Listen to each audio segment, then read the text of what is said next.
ರಾಣಿ, ನೀನು ಪ್ರೇಮ ಫ್ರೆಂಡ್ಸಾ? ನಿಮ್ಮಿಬ್ರಿಗೂ ಮೊದಲೇನೆ ಪರಿಚಯ ಇತ್ತಾ? ಹಾಗೇನಿಲ್ಲ ಬುದ್ಧಿ. ಯಾಕೆ ಕೇಳ್ತಿದ್ದೀರಾ? ಏನಿಲ್ಲ, ಅದು ನೀನು ಪ್ರೇಮ ಮಾತಾಡ್ತಿರೋದನ್ನ ನೋಡಿದೆ.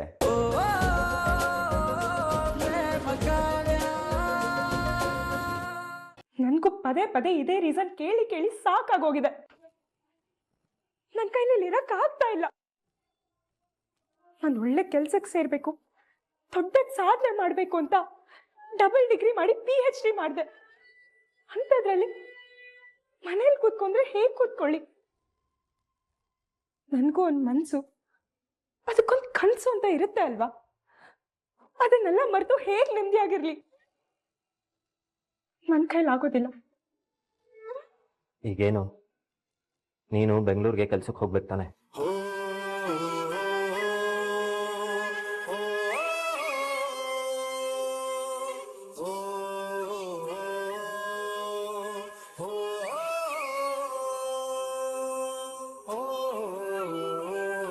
ನಾನು ಹೋಗಿ ಅಮ್ಮನ ತಮ್ಮ ಮಾತಾಡ್ತೇನೆ.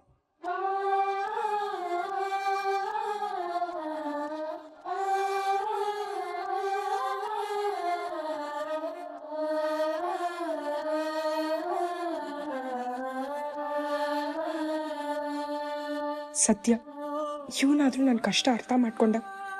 ಕಲ್ಯಾಣಿ ಅತ್ತೆ ಇವನಿಂದನಾದ್ರೂ ಕನ್ವಿನ್ಸ್ ಆಗ್ಬಿಟ್ರೆ ಸಾಕು ನನಗೆ. ಸರಿ, ಅಷ್ಟೇ ಮಾಡ್ತೇನೆ. ಈ ಇಬ್ರು ದಂಪತಿಗಳನ್ನ ಪೂಜೆ ಕರ್ಕೊಂಡ್ ಬರ್ತೀನಿ. ನೀವು ನನಗೆ ಎಷ್ಟು ಗಂಟೆಗೆ ಬರಬೇಕು ಅಂತ ಹೇಳಿ. ಸರಿ, ಆಯ್ತು. ರಾಣಿ, ಇವತ್ತು ಊಟಕ್ಕೆ ಸಾಂಬಾರ್ ಜೊತೆ ರಸಮು ಮಾಡು. ಹಾ ಸರಿ. ಅಮ್ಮ, ನಿನ್ ತಗೋಸಿ ಮಾತಾಡ್ಬೇಕಿತ್ತು. ಏನ್ ಮಾತಾಡ್ಬೇಕಾಗಿತ್ತು? ಅದು ಅದು ಮಾದೇವ, ಏನು ಅದು ಅದು ಅಂತ ರಾಗ ಎಳಿತಿದ್ಯಾ? ಅದೇನು ಅಂತ ಹೇಳು.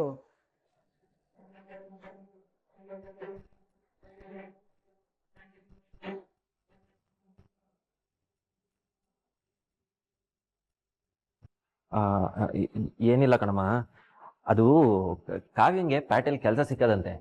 ಅವಳು ಅದಕ್ಕೆ ಹೋಗೋಕೆ ತುಂಬಾನೇ ಇಷ್ಟ ಆದಂತೆ. ಅದಕ್ಕೆ ಅಲ್ವೇ ಇಷ್ಟು ವರ್ಷ ಕಷ್ಟಪಟ್ಟು ಓದಿರೋದು. ನಾನು ಹೋಯ್ತೀನಿ ಅಂತ ಅವಳು ಪ್ಯಾಟೆಗೆ ಹೋಗಿ ಅವಳಿಗೆ ಇಷ್ಟವಾಗಿರೋ ಕೆಲಸ ಮಾಡ್ಲಿ ಅಲ್ವೇನಮ್ಮ? ಮಾದೇವ, ಕಾವ್ಯ ಕೆಲ್ಸಕ್ಕೆ ಹೋಗೋದು ನನ್ಗೇನು ಅಭ್ಯಂತರ ಇಲ್ಲ. ಆದ್ರೆ ಈಗ ತಾನೇ ಮದುವೆ ಆಗಿದೆ. ಈ ಕೆಲ್ಸಕ್ಕೆ ಹೋದ್ರೆ ಊರಿನ ಜನ ಆಡ್ಕೊಳಲ್ವಾ? ಅದು ಅಲ್ಲದೆ ನಮ್ಮ ಮನೇಲಿ ಮದುವೆ ಆಗಿ 6 ತಿಂಗಳಾಗೋವರೆಗೂ ಗಂಡ ಹೆಂಡತಿ ದೂರ ಇರಬಾರದು.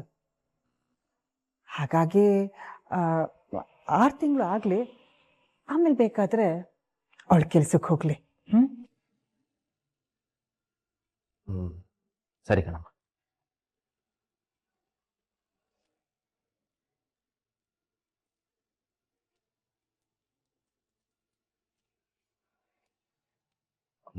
ಅಮ್ಮ ಹೇಳಿದ್ ಕೇಳಿಸ್ಕೊಂಡೆ ಅನ್ಕೋತೀನಿ. ಇನ್ನೊಂದು 6 ತಿಂಗಳು ಈ ಮನೇನ ತಡ್ಕೊಬಿಡು. ಆಮೇಲೆ ನಿನ್ಗೆ ಇಷ್ಟ ಬಂದಿದ್ದ ಕೆಲ್ಸಕ್ಕೆ ಹೋಗ್ಬೋದು.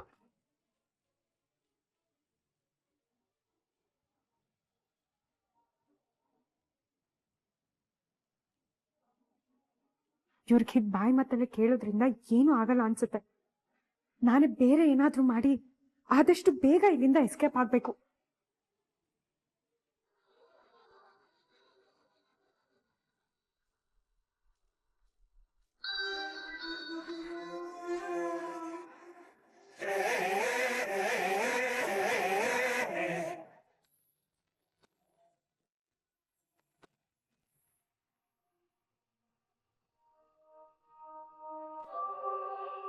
ನಿನ್ ಮಗನ್ ಜೊತೆ ಮಾತಾಡಿದ್ಯಾ? ಅವನು ಸತ್ಯ ಒಪ್ಕೋತಾನಂತ? ಯಾಕೆ ಸುಮ್ಮನೆ ನಿಂತಿದ್ಯಾ? ಮಾತಾಡು. ಹೇಳು. ನಾನ್ ಹೇಳ್ದಾಗೆ ನಿನ್ ಮಗನ್ ಜೊತೆ ಮಾತಾಡಿದ್ಯಾ? ಅವನು ನನ್ ಮಗಂದೇನು ತಪ್ಪಿಲ್ಲ ಅಂತ ಎಲ್ರ ಮುಂದೆ ಸತ್ಯ ಒಪ್ಕೋತಾನಂತ? ಇಲ್ಲ ಅಮ್ಮವ್ರೆ, ಅದು ಅದು ನೀನ್ ರಾಗ ಎಳೆಯೋದು ನೋಡಿದ್ರೇನೆ ಗೊತ್ತಾಗ್ತಿದೆ ಏನು ಕೆಲಸ ಆಗಿಲ್ಲ ಅಂತ. ಇದೇನಾ ನಿನ್ನ ಪ್ರಾಣ ಉಳಿಸಿರೋ ನನ್ ಮಗನ್ ಋಣ ತೀರ್ಸೋ ರೀತಿ? ಅಯ್ಯೋ, ಹಾಗೆಲ್ಲ ಹೇಳ್ಬೇಡಿ ಅಮ್ಮವ್ರೆ. ನಾನು ಪಟಾಕಿ ಹತ್ರ ಮಾತಾಡ್ದೆ. ಅವನು ಅಷ್ಟು ಸುಲಭವಾಗಿ ನಿಜ ಬಾಯ್ ಬಿಡೋ ತರ ಕಾಣಿಸ್ತಾ ಇಲ್ಲ. ನನಗೊಂದಷ್ಟು ಸಮಯ ಕೊಡಿ, ಅವ್ನ್ ಹೇಗಾದ್ರೂ ನನ್ ದಾರಿಗೆ ತಂದು ನಿಜ ಬಾಯ್ ಬಿಡಿಸ್ತೀನಿ. ಕಿಟಿ,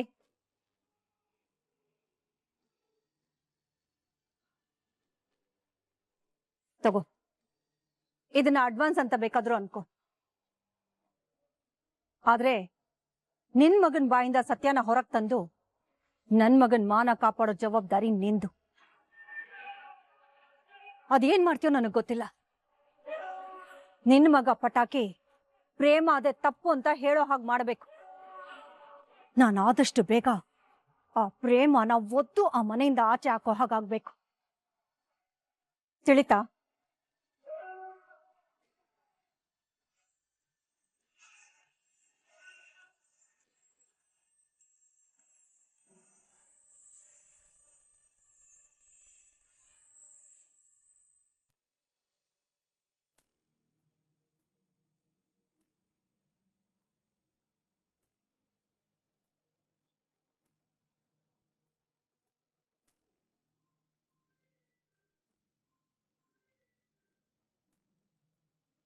ಹಲೋ ಅಂಕಲ್.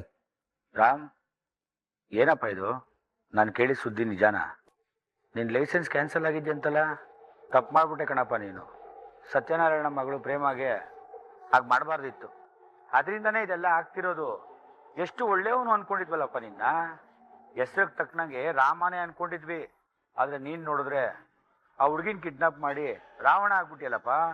ಹೌದು ಅಂಕಲ್, ನಾನು ರಾವಣನೇ. ಏನಿವಾಗ? ಒಳ್ಳೇದನ್ನ ಹೇಳಿದ್ರೆ ಈಗ ಮಾತಾಡ್ತಿಲ್ಲ ರಾಮ್ ನೀನು. ಮತ್ತೆಗ್ ಮಾತಾಡ್ಲಿ ಅಂಕಲ್? ನೊಂದಿರೋ ಮನುಷ್ಯನ ಮತ್ತಷ್ಟು ನೋಯ್ಸ ಕಾಲ್ ಮಾಡಿದ್ರಾ ನೀವು? ನಾನು ಈ ಕೆಳ ಬೀಳೋದ್ನ ನೋಡೋಕೆ ಕಾಯ್ತಿದ್ರಾ? ಮೊದ್ಲೇ ನನ್ನ ತಲೆ ಛಿದ್ರ ಛಿದ್ರ ಆಗೋಗಿದೆ. ನೀವೀಗ ಕಾಲ್ ಮಾಡಿ ತಲೆ ನೋವು ಮಾಡ್ಬಿಡಿ.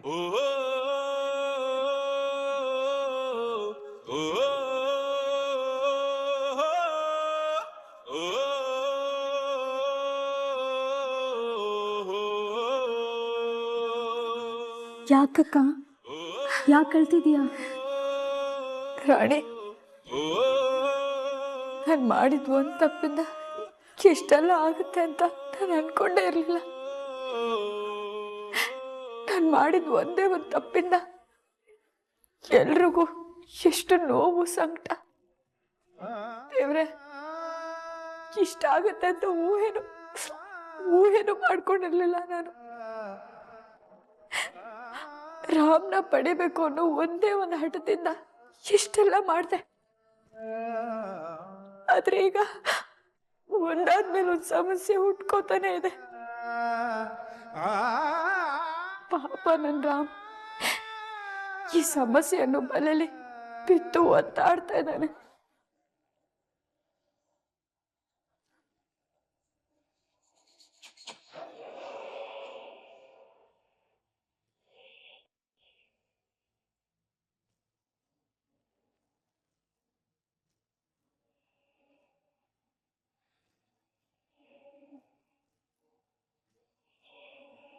ಸಮಾಧಾನ ಮಾಡ್ಕೋ ಅಕ್ಕ, ಯೋಚನೆ ಮಾಡಬೇಡ.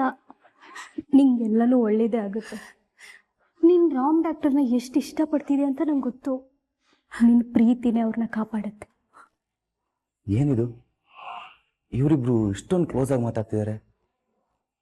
ಅಂದ್ರೆ ಇವರಿಬ್ರು ಮೊದಲೇ ಪರಿಚಯ ಇತ್ತಾ? ಏನ್ ಮಾತಾಡ್ತಾರೆ ಇವರು? ಕೇಳಿಸ್ತಾನೆ ಇಲ್ವಲ್ಲ?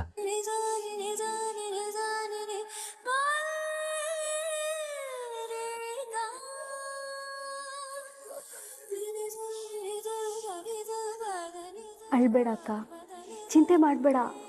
ಡಾಕ್ಟರ್ ನಿನ್ನ ಒಂದಿನ ಕ್ಷಮಿಸ್ತಾರೆ. ಆದಷ್ಟು ಬೇಗ ನೀವಿಬ್ರು ಸುಖವಾಗಿ ಸಂಸಾರ ಮಾಡುವಂಥ ದಿನ ಬರುತ್ತೆ.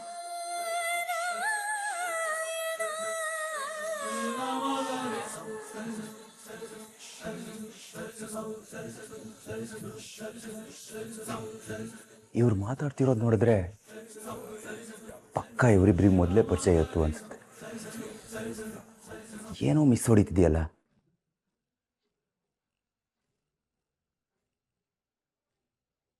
ಇವ್ರ ನಡೆ ಏನೋ ಇದೆ.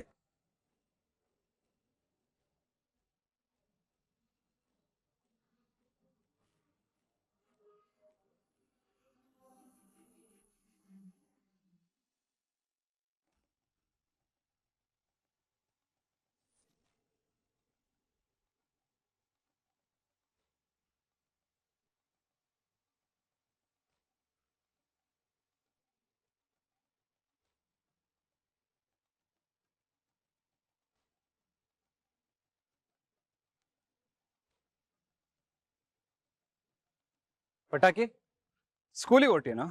ಹ್ಞೂ ಡಾಕ್ಟ್ರೆ. ಇಲ್ಲಿ ಬಾ. ಪಟಾಕಿ, ನನ್ನಿಂದ ನಿಂಗೇನಾದ್ರೂ ಸಮಸ್ಯೆ ಆಗಿತ್ತಾ ಅಥವಾ ನನ್ನಿಂದ ನಿಂಗೇನಾದ್ರೂ ಅನ್ಯಾಯ ಆಗಿತ್ತಾ? ಇಲ್ಲ ಡಾಕ್ಟ್ರೆ. ಮತ್ತೆ ಯಾಕೋ ಅವತ್ತೆಲ್ರ ಮುಂದೆ ನನ್ನ ಬಗ್ಗೆ ಸುಳ್ಳು ಹೇಳ್ದೆ? ಮಗು ಕಣೋ ನೀನು, ನೀನ್ ಸುಳ್ಳು ಹೇಳಲ್ಲ ಅಂತ ನಿನ್ನ ಹತ್ರ ಬಂದು ಕೇಳ್ದೆ. ಆದ್ರೆ ನೀನು ಆ ಪ್ರೇಮ ಹೇಳ್ಕೊಟ್ಟಿ ಸುಳ್ಳನ್ನ ಹೇಳಿ ನನ್ನ ಜೀವನನೇ ಹಾಳು ಮಾಡ್ಬಿಟ್ಟಲ್ಲೋ. ತಪ್ಪೇಲ್ವೇನೋ ಇದು? ಪ್ರೇಮ ನನ್ನ ಪ್ರೀತಿ ಮಾಡ್ತಾ ಇದ್ದಿದ್ದು ನನಗಿಂತ ನಿಂಗೆ ಚೆನ್ನಾಗಿ ಗೊತ್ತಿತ್ತು. ನಾನು ಅವಳ ಪ್ರೀತಿನ ರಿಜೆಕ್ಟ್ ಮಾಡಿದ್ದು ನಿನಗೆ ಗೊತ್ತಿತ್ತು. ಅವಾಗೆಲ್ಲ ನೀನು ಅವಳ ಜೊತೆನೇ ಇದ್ದೆ. ಅವಳು ನನಗೆ ಕೊಟ್ಟಿರೋ ಗಿಫ್ಟ್ನ ವಾಪಸ್ ಕೊಡ್ಬೇಕಾರು ನೀನು ಅವಳ ಜೊತೆನೇ ಇದ್ದೆ ತಾನೆ? ಅಷ್ಟೆಲ್ಲ ಸತ್ಯ ಗೊತ್ತಿದ್ರು ಅವತ್ತ್ಯಾಕೆ ಎಲ್ರ ಮುಂದೆ ಉಲ್ಟಾ ಹೊಡ್ದೆ? ಹೇಳೋ, ಸುಳ್ಳು ಯಾಕೆ ಹೇಳ್ದೆ? ಅದು ಅದು ನಂಗೆ ಸ್ಕೂಲಿಗೆ ಲೇಟ್ ಆಯ್ತು, ನಾನು ಹೋಗ್ತೀನಿ. ಏ ಪಟಾಕಿ, ನಿಂತ್ಕೊಳ್ಳೋ ಪಟಾಕಿ.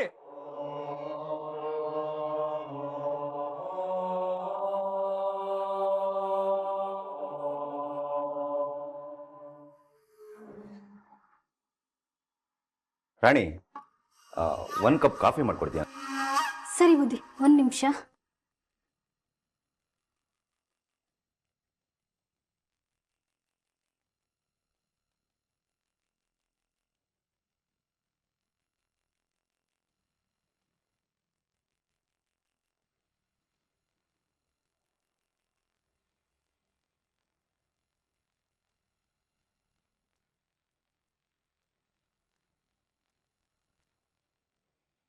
ರಾಣಿ, ನೀನು ಪ್ರೇಮ ಫ್ರೆಂಡ್ಸಾ? ನಿಮ್ಮಿಬ್ರಿಗೂ ಮೊದಲೇನೆ ಪರಿಚಯ ಇತ್ತಾ? ಹಾಗೇನಿಲ್ಲ ಬುದ್ಧಿ, ಯಾಕೆ ಕೇಳ್ತಿದ್ದೀರಾ? ಏನಿಲ್ಲ, ಅದು ನೀನು ಪ್ರೇಮ ಮಾತಾಡ್ತಿರೋದನ್ನ ನೋಡಿದೆ.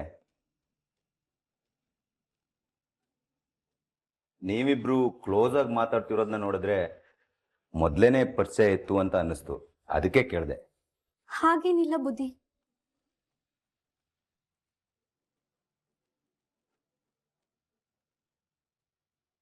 ಕಾಫಿ ಆಯ್ತೇನಮ್ಮ? ಆಯ್ತು.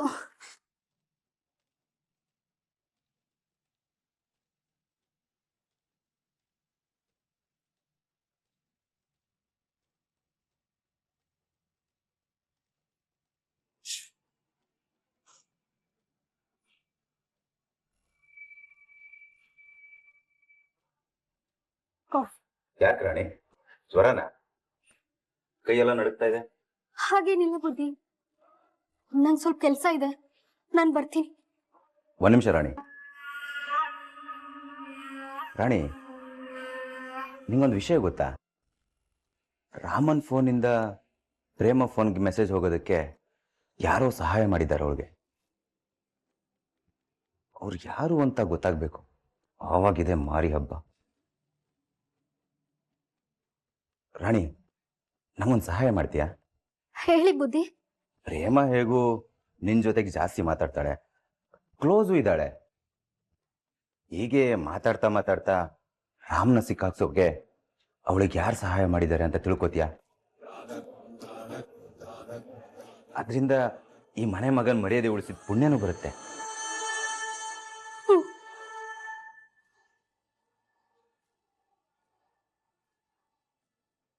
ಕಾಫಿ ಚೆನ್ನಾಗಿದೆ ರಾಣಿ.